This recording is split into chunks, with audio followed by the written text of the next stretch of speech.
Ron, do you think you're going to do well in Iowa, or are you going to save your money for New Hampshire, where there's a strong libertarian streak? No, I'm in Iowa right now, and we're spending the money. Sometimes we have to be creative enough to figure out how to spend the money, but we're in good shape. We'll spend it, but we'll be in good shape to spend money for February 5th. So this is very encouraging, but we're working hard in Iowa and New Hampshire and South Carolina and Michigan and Nevada. So we have the funds to do it, and that's why they sent the money, not to put it in the bank, but to spend it and get votes. If you don't win the Republican nomination, will you put your name on the Libertarian line this summer? I have no intention of doing that. I have no plans for that. We're in the midst of this primary. We haven't had one election yet, so I have no intentions of doing that. But you won't rule it out? Well, nearly. About as close as I can, 99.9%. I think it's so biased. Matter of fact, I think even some of the states say that if you ran on a major party ticket, you're not allowed to file as an independent or go to another party. I don't even know those laws well enough, but those are not in my mind. I do not think about that. That is not my intention. I don't have any plans to do that. You had an interesting comment about the Iraq War. Condoleezza Rice obviously last night went over to Iraq. She's there right now. A lot of people waking up for that news. And you commented that you're not one of these people that are against the war because you think it was mishandled. You were saying you can't manage a bad war. Is that right?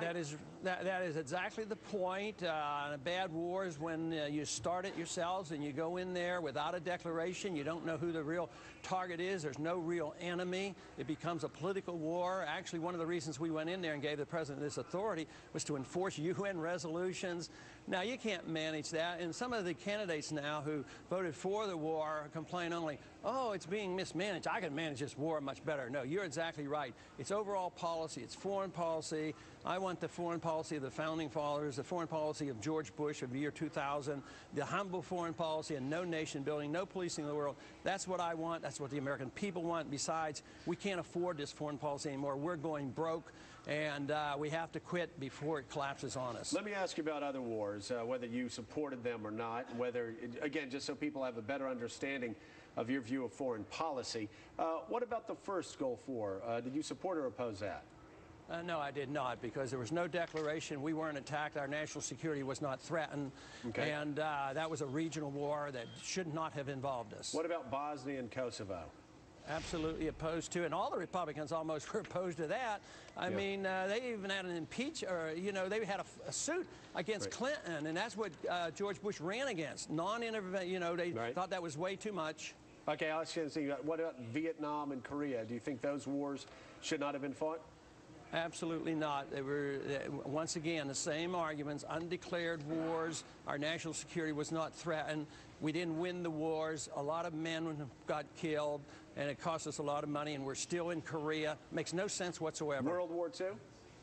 World War II would be hard to avoid, but you have to understand why World War II was fought, and it was because of World War I. That was a continuation of one war, and we should not have gotten into World War I. Wilson dragged us into that war. The war was almost over, and it was a stalemate, and he wanted to participate in the Versailles Treaty, and that was the disaster. The Versailles Treaty, for instance, designed this modern Iraq and created the problems that we're facing today because of that. But World War I really led to Hitler, and then World War II. So over the past century, the only war that you would say America should have been involved with would have been World War II? That was the only one that was justified because we were attacked viciously, and then Germany declared war against us. Okay. But if you look at the overall policy, it could have been prevented by us, having a wiser foreign policy earlier on. All right. So finally, let me ask you, we obviously are facing some economic hardships right now. We've got the big question of tax cuts, whether we continue George Bush's tax cuts as we go into the next presidency. Do you believe that we continue the Bush tax cuts, or do you believe that they are fiscally reckless? No, I think they should be continued, but it's fiscally reckless, not because you cut taxes, but because we continue to spend. I feel very comfortable in always voting for tax cuts. I want a lot more tax cuts. I want to get rid of the income tax, but I vote against all the spending, just as you did when you were in the Congress. That's what has to be done. We have to cut the spending. There you go. You see, baby, we got the Mike Huckabee Baby Jesus commercial that a lot of people can say amen to. I can say amen to that. Cut taxes, cut taxes, cut taxes, and spending. All right, Ron Paul, let me tell you something. You've got one voter in Florida that's never voted before, my 19-year-old son. I think he's Joe Scarborough, a member of the Ron Paul Revolution. So, all right. Thanks so much for being with us, Ron. Really do appreciate it. Coming up.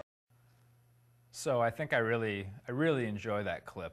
Well, some people might look at it and say, hey, this is a guy that doesn't think we should ever go to war.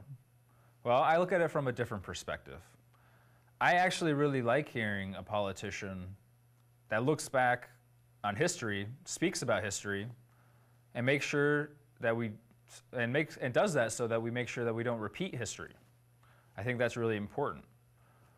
And I think it's kind of rare to have a politician that is able to speak about history. I mean, I know that probably a lot of you that are watching probably couldn't debate about all the wars that we've had in this past century, but Ron Paul can, and he's very convincing when he does it. And